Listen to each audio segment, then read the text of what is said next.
자, 오늘 말씀의 제목은 교만한 자를 향한 하나님의 진노, 교만한 자를 향한 하나님의 진노라는 말씀으로 오래 나누기를 원합니다. 자, 이제 하나님은 예레미야를 통해서 이미 예언하신 대로 마치 전쟁터의 지휘관처럼, 전쟁터의 최고 지휘관처럼 군대를 지휘하셔서 바벨론의 도시를 치게 하십니다. 군대의 모든 군대의 병력이 얼마나 되든지 그 최고 지휘관의 말 한마디에 따라 일사분란하게 움직입니다. 오늘 말씀에 이제 그 상황들을 보니까 우리 하나님께서 명령하시는 그런 장면들이 이제 나오게 되죠. 그래서 먼저 바벨론의 도시를 치게 하십니다. 21절 대표적으로 두 도시가 나오죠. 21절에 어디입니까? 무라다임과 브곳, 대표적인 두 도시.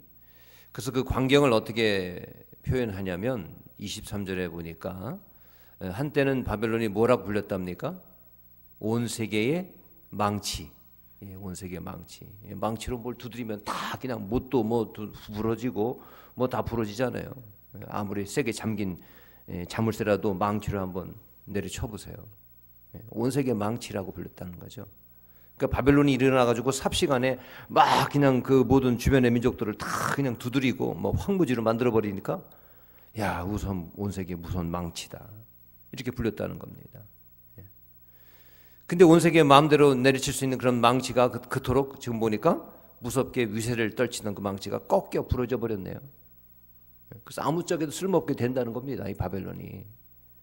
여러분 생각해 보세요. 아무리 뭐 망치가 뭐 크고 힘세도 손잡이가 부러졌다. 그럼 그 덩어리 가지고 뭘 하겠습니까? 손잡이가 꺾였는데, 부러져 버렸는데 아무 쓸모가 없죠. 고철 덩어리죠. 그래서 실제로 바벨론의 역사를 보면 말입니다. 바벨론의 초대 왕, 바벨론의 시조가 바로 느부갓네살 왕이 아닙니까? 느부갓네살 왕국을 세운 왕이 느부갓네살 왕인데 이 왕이 죽은 후에 7년 동안에 3번이나 왕이 바뀌었다는 겁니다. 그럼 7년 동안에 3번의 왕이 바뀌었으면 이게 제대로 한 겁니까? 독살당해 죽었든지 뭐 암살당했든지 권력 그러면 7년 동안에 왕이 3번이나 바뀌면은 이거 정치적으로 아주 완전한 혼란입니다. 혼란.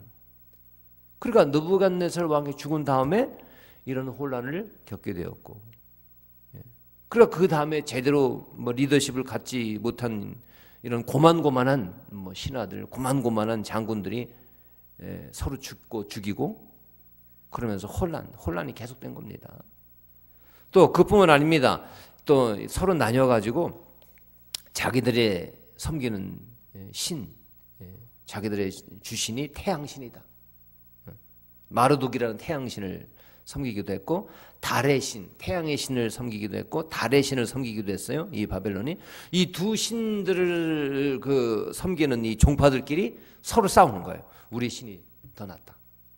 태양신 마르둑이 더 낫다. 달의 신이 더 낫다. 그래서 종교적으로 대혼란. 종교적으로도 이게 갈등이 생기면 엄청난 혼란입니다. 여러분 이슬람도 그렇지 않습니까? 그 파가 나뉘어져 가지고 그 파끼리 이게 엄청나게 싸워요. 그러니까 이게 혼란이죠, 혼란. 뭐 종교적으로 혼란인데다가 또 정치적으로 혼란인데다가 이 느부갓네살 왕이 죽고 나서 그런 상태. 마치 출애굽 전에 10가지 재앙으로 애굽을 치셨던 것처럼 하나님께서는 바벨론은 각종 사회 혼란으로 치시는 것입니다. 그래서 망치같이 강력한 힘이 있었던 그 바벨론이 그 힘이 분산되는 겁니다. 흩어집니다. 그리고 고철 덩어리처럼 방치되다시피 하다가 결국 페르시아의 고레스 왕에게 멸망당하게 되는 것이죠. 자, 이런 형국을 예레미야는 어떻게 표현합니까? 24절 한번 보시기 바랍니다. 24절 보시면은 바벨론아, 내가 너를 잡으려고 올무를 놓았더니. 그러니까 마치 들짐승을 잡듯이 바벨론을 올무로 잡으시는 모습을 그리고 있습니다. 그 사냥꾼 앞에 들짐승과 같다는 겁니다. 여러분, 들짐승은 아무리 무서운 놈이라 해도 사냥꾼, 전문적으로 그 짐승을 잡는 사냥꾼 앞에서는 이게 속수무책이죠.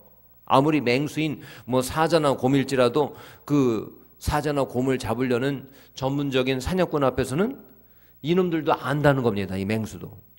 그 오줌을 지리고 도망갑니다. 도망가는 것만이 상책이라는 것을 안단 말이죠.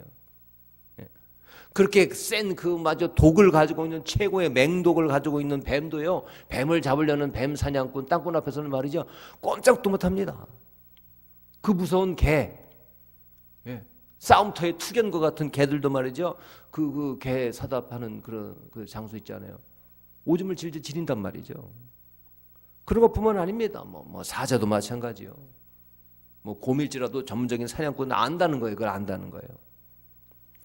그러니까 이제 바벨론을 우리 하나님께서는 올무로 짐승 잡듯이, 그러니까 그 짐승이 사냥꾼한테는 이게 정말 그 뭡니까? 이 먹을거리요, 밥거리 아닙니까? 그 올무 놔놓고 짐승 잡듯이 하나님께서 그렇게 바벨론이 아무리 강한 제국이라 할지라도, 아무리 강력한 짐승과 같은 무서운 그런 제국이라 할지라도 하나님께는 뭐 한 마리와 같은 겁니까? 들짐승 한 마리도 못하다. 들짐승 한 마리만도 못하다. 그런 겁니다. 자, 그리고 25절 보십니다. 25절 보시면 이번에는 한번 읽겠습니다. 25절 읽죠? 시작. 여호와께서 그의 병기창을 열고 분노의 무기를 꺼내면 주 만군의 여호와께서 갈대아 사람의 땅에 행할 일이 있습니다. 이번에는 하나님께서 직접 전투에 가담하시는 전사의 모습으로 이제 그 다 상징 비유죠, 그려지고 있습니다.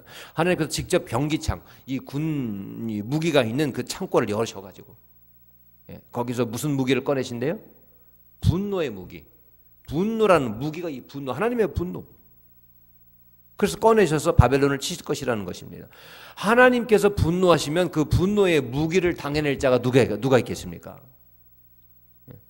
보통 전쟁에서는 주변국끼리 이제 연합해서 한 나라를 치게 마련인데, 하나님께서는 먼 곳에 있는 나라들까지 다 불러다가 이 바벨론의 식량과 가축을 내놓는 거예요. 약탈하게 하신다는 거예요. 그야말로 세계 온 나라가 바벨론의 것을 가져다가 지금 잔치가 벌어진 셈인 것이죠. 사실 유다가 바벨론에게 멸망할 때 어땠는 줄 아십니까? 주변국 에돔이라든가 모압이라든가 암몬 이런 나라들이 바벨론에 빌붙어 가지고 이 기회다 그래가지고 유다의 이런 것들을 다 약탈해 갔어요. 먼 나라에서 왔으니까 이제 가서 이제 뭐 바벨론은 이 예루살렘을 멸망시키는 게 목적이었겠지만은 그 주변의 나라들 가만히 있다가 이때다 그래가지고 유다에 들어가가지고 보석과 모든 이런 것들을 다 약탈해 갔다 그런 얘기입니다. 자, 그랬는데 하나님께서 바벨론을 멸망시킬 때는 어떻게 하십니까? 온 세계 모든 나라들이 다 바벨론으로 다 모이는 거예요. 그래서 약탈하게 될 것이다. 자, 이와 같이 하나님은 자기 백성이, 이스라엘 백성이, 하나님의 백성이 당한 일을 그대로 보복해 주신다는 것입니다. 때가 되면 하나님께서는 하나님의 백성 고통당하는 것을 그대로 두고 보지 아니하십니다. 그대로 당한 대로 누가 보복해 주셔요? 하나님께서 대신 보복해 주신다는 거예요. 갚아주신다는 거예요. 하나님께서 갚아주십니다. 사람이 할 필요가 없어요. 다윗이 당했던 거 말이죠. 다윗이 사울한테 그렇게 할 필요가 없습니다. 하나님께서 갚아주신다는 거예요. 때가 되면. 자, 그럼 이렇게 바벨론이 이런 멸망의 상황을 여러 가지 비유와 상징을 통해서 예레미야가 쭉 이제 하나님 말씀을 전하고 있는데, 오늘 본문이 말씀하고 있는 바벨론 멸망의 직접적인 이유가 뭐였을까요? 29절에도 나오고 31절 그리고 32절에 나옵니다. 한번 찾아보시기 바랍니다. 자, 29절에도 나오고 바벨론 멸망의 이유가 나옵니다. 29절에도 나오고 31절에도 나오고 32절에도 나옵니다. 자, 29절 봅니다. 활 쏘는 자를 바벨론에 소집하라. 활을 당기는 자여 그 사면으로 진을 쳐서 피하는 자가 없게 하라. 그가 일한 대로 갚고 그가 행한 대로 그에게 갚으라. 그가 이스라엘의 거룩한 자 여호와를 향하여 교만하였습니다. 자, 또 31절에도 봅니다. 주 만군의 여호와의 말씀이니라. 교만한 자여 보라. 내가 너를 대적하노니 너의 날 곧 내가 너를 벌할 때가 이르렀습니다. 32절도 나오죠. 교만한 자가 걸려 넘어지겠고 그를 일으킬 자가 없을 것이며 쭉 나옵니다. 뭐가 이유였습니까? 바로 교만입니다. 교만이 바벨론 멸망의 이유입니다. 교만하지 않았더라면 바벨론 제국이 그래도 거기서 정말 하나님을 알고 회개하는 자가 있었더라면 하나님 앞에 무엇보다도 뭐 하나님을 섬기지는 못할지라도 하나님 앞에 절대자 앞에 교만하지만 않았더라면 그러나 교만했습니다. 자, 교만한 악인의 특징이 뭡니까? 하나님의 존재를 무시하는 거죠. 하나님의 존재를 인정하지 않는 자, 하나님의 심판, 하나님의 보복을 생각하지 않고 염두에 두지 않고 삽니다. 그러니까 주저하지 않고 자기 욕심대로 행하죠. 자기 뜻대로, 자기 생각대로. 하이 누가 나를 판단해, 누가 나를 심판해. 하나님의 존재를 생각하지 않으니까. 그러면서 뭐라고 생각합니까?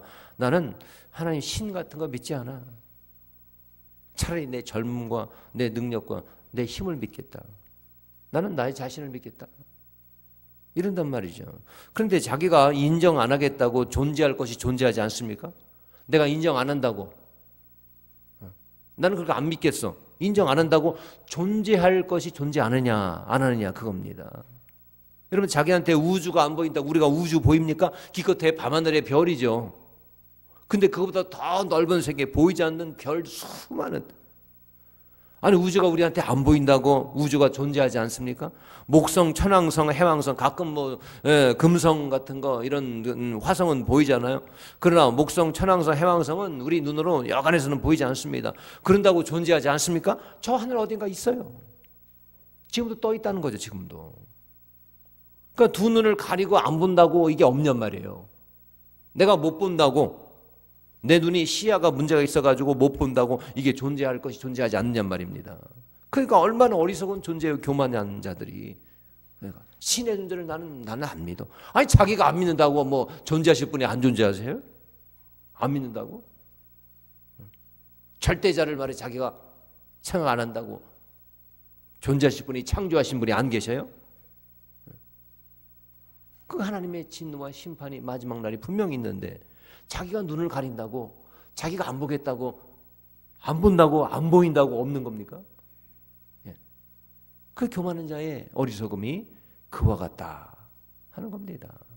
만물을 지으신 만물의 원인이신 하나님을 이해 못한다고 해서 자기가 이해 못한다고 해서 무시하고 심판도 없다면서 자기 욕심대로 악행을 저질러요. 이게 교만한 자의 어리석음이요 바벨론의 모습이었다는 것입니다.